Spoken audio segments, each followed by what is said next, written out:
الجيلي بجد من اكتر الحاجات اللي بترطب كده علينا وعلى اولادنا في الصيف بطريقة سهلة وبسيطة. طعمه جميل جدا جدا وخفيف كده بجد. الحر محتاجه جدا جدا. تعالوا كده ونشوف هنعمل ايه قبل ما نبدأ الفيديو. لايك وشير وتعليق حلو منكم. اللي مشتركش في القناة يشترك. فعل زرار الجرس عشان اي فيديو جديد انزله يوصل لكم. وقبل ما نبدأ الفيديو نسمي ونصلي على الرسول، اللهم صل وسلم على سيدنا محمد. وتعالوا نشوف كده طريقة عمل الجيلي الجميل التحفة اللي القوام بتاعه ثابت، وشايفين بجد جامد قوي وحلو قوي قوي، وطعمه كمان جميل. وانا عملته سادة كده، وان شاء الله في الفيديوهات الجاية نعمله بالفواكه وبالاطعمة اللي انتوا حابينها وبالطريقة اللي انتوا حابينها كمان. هي طريقته واحدة بس بتختلف في الاضافات بتاعته. هنضيف له ايه وما نضيفلهوش ايه. بس تعالوا كده نشوف الطريقة ووصفتنا الجميلة دي هتتعمل ازاي. معايا هنا باكت، انا جبت باكت كده من الجيلي. جبته من بالفراولة، تقدروا تجيبوه بالمانجا بالخوخ بالمشمش بأي حاجة انتوا حابينها. بتهيألي مفيش بالخوخ. ممكن تلاقوا بالخوخ كمان، انا معرفش بصراحة، بس انا حبيت ان انا اعمله المرة دي كده بالفراولة لان الطعم ده جميل قوي قوي. الباكت ده كانوا 3 عرض كده ب35 جنيه الباكت على بعضه 3 كده. تقدري تجيبي ظرف واحد، تقدري تجيبي 2، تقدري تجيبي 3 عرض كده عادي خالص. انا لقيته كده 3 فانا حبيت اجيبه بالطريقة دي. العلبة مكتوب عليها كده طريقة الاستخدام، الخطوات بالمقادير بكله. لو انت اول مرة بتعمليه ومش عارفة، لا الكرتونة بتاعته عليها كل حاجة، امشي عليها بالظبط هتلاقي نفسك الخطوات دي نفعت معاكي وبقت حلوة قوي، وهيطلع من ايدك احلى جيلي ان شاء الله. تعالوا كده نشوف بقى مقاديرنا والجيلي بتاعنا الحلو ده هيتعمل ازاي. معايا هنا هستخدم 2 باكت من الجيلي. معايا هنا كمان مقاديرنا ايه لكل باكت من الجيلي. هياخد مجين من السكر ب500 ملي يعني. كده انا هحتاج مجين سكر لكل باكت، يعني كده 4 مجات لل2 باكت. هحتاج هنا 2 باكت 2 مج من المية هيكونوا مغليين، طبعا مغليين جدا جدا مش سخنين وبس. تقدري لو انت ما عندكيش مجات كبيرة هتعرفي معيارها ايه. لو عندك الاكواب المعيارية دي ده 250 ملي. انا لما عايرت بيه المج بتاعي طلع هو عشان كده انا بستسهل على طول. المج بتاعي ده بيبقى 250 ملي. حطيت كده المجين، حطيت اول مجين على النار كده وبدأوا يغلوا غليان بجد، يعني مش سخنة ولا حاجة، لا غليان. وبدأت جبت الاتنين باكت كده معايا وفضيتهم في المجين المية المغلية وبدأت اقلب قوي قوي.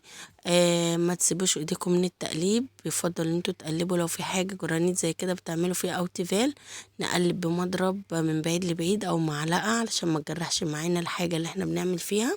بدأت ان انا اقلب فيه بالطريقة دي تقليب بجد جامد، لان طبعا عايزين الحاجة بتاعتنا تدوب. تقدروا تحطوا سكر او تقدروا ما تحطوش. انا طبعا حطيت كمية بسيطة من السكر هتشوفوها دلوقتي. وبدأت اقلب كده لما احس كده ان الخليط بجد داب معايا. ما فيهوش اي حاجة من تحت ولا رواسب ولا اي حاجة زي ما انتوا شايفين كده.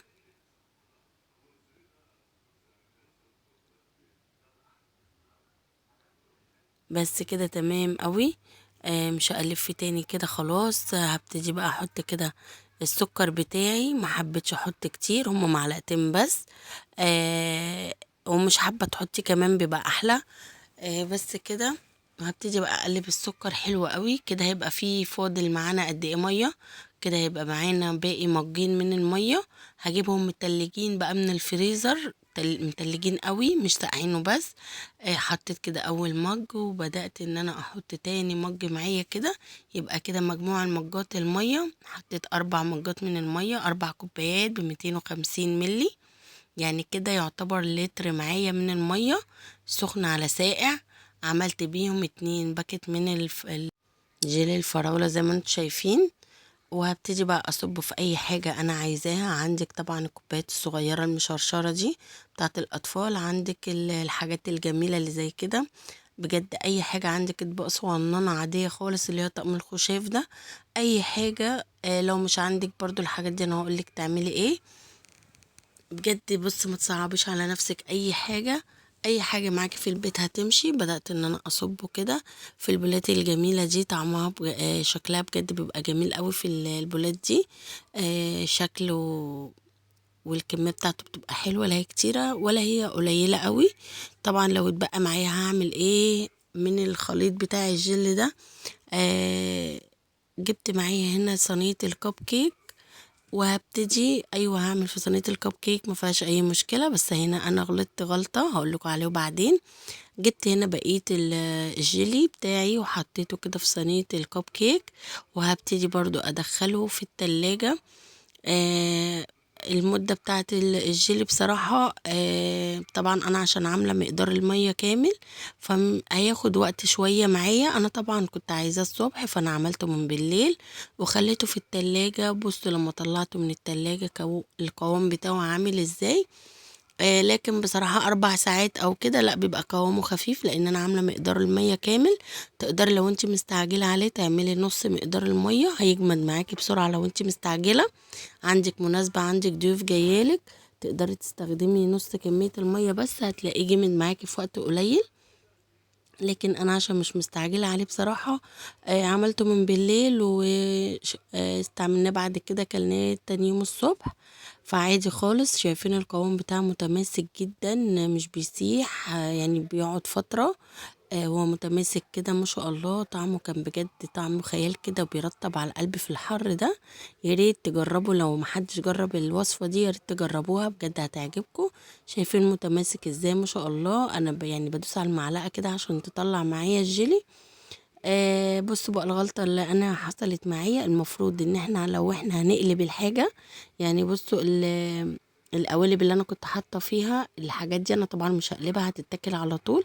لكن لو انا عامله في حاجه زي كده زي قوالب الكب كيك دي مش هينفع طبعا ان انا اقدمها بالطريقه دي. فان الغلطه اللي انا عملتها اني انا ما خدتش بالي ان المفروض الصينيه تدهن بمسحه من الزيت، او لو انا مش همسحها الورق بتاع الكب كيك ده المفروض انا كنت حطيته وصبيت عليه الجيلي كنت هقدر ان انا انزله بكل سهولة. لكن انا بصراحة راح عن بالي خالص موضوع ان انا اديها مسحة زيت. مجرد ما هقلب الصينية كده كان هينزل معايا بكل سهولة. لكن انتوا بقى ايه، خلوا بالكم من النقطة دي.